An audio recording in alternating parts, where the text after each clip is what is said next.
Why do we do the things we do? The hidden forces of perception and ideology. Our actions are rarely random.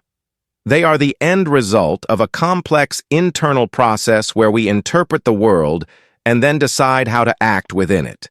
This process is driven by two powerful, interconnected forces: perception, which constructs our personal reality, and ideology, which provides a framework for our social and political judgments. Part 1.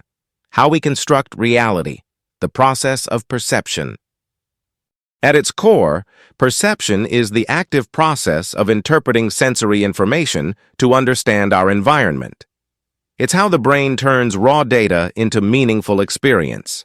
This process can be broken down into two key parts. Sensation, the bottom-up process where our sensory receptors, in the eyes, ears, skin, etc., detect physical energy from the world. Example: the retina detects wavelengths of light of a certain intensity and color. Perception, the top-down process where the brain selects, organizes, and interprets these sensations. Example: the brain interprets those specific light signals as a red ripe apple on a tree. An analogy: if sensation is the individual notes played by an orchestra, perception is your brain recognizing those notes as a specific song, like Beethoven's Fifth Symphony. Perception is not a passive recording. It's an active construction that involves three key stages. Selection. With our senses constantly bombarded, we must select what to pay attention to. Example: at a noisy party, you focus on your friend's conversation, the signal, and ignore the other chatter, the noise, a phenomenon known as the cocktail party effect. Organization. Our brain then organizes the selected input using innate rules, often studied in Gestalt psychology.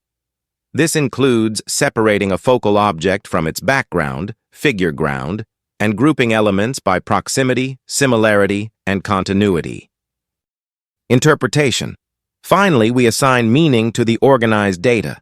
This stage is heavily influenced by past experience. A shadow in the dark might be a monster to a child, but a tree branch to an adult. Context. A person running is perceived differently in a park than in an airport. Motivation and expectations. If you're hungry, you're more likely to interpret an ambiguous smell as food. Key takeaway. Perception is subjective, interpretive, and active.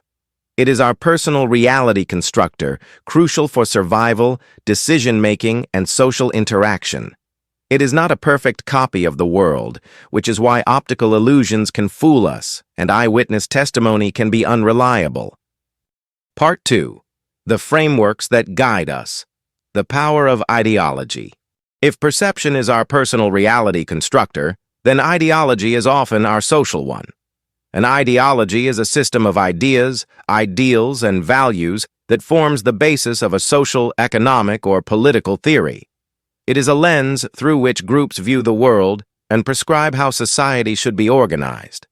By their nature, ideologies have a polarizing influence, creating divisions by defining competing sets of values and goals. Despite their differences, most ideologies share common features. They typically explain the current state of the world, e.g., inequality exists because of an unjust class system. Evaluate events and institutions as good or bad, providing a moral compass. Provide a sense of identity and belonging, e.g., as a worker, patriot, or environmentalist. Outline a program for achieving a desired future, answering, "What should we do?"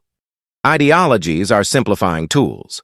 The world is complex, and ideologies provide a cognitive map that helps people process information without being overwhelmed. The two faces of ideology. The concept of ideology can be viewed in two primary ways. The critical view, Marxist.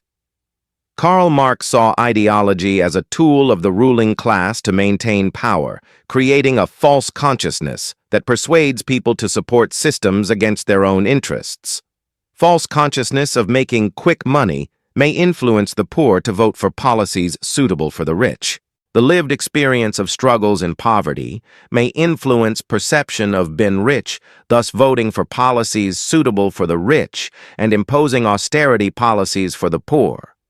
The neutral view, sociological.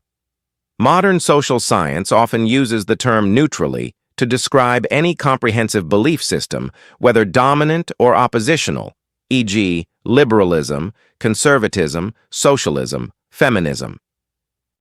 Conclusion. The connection.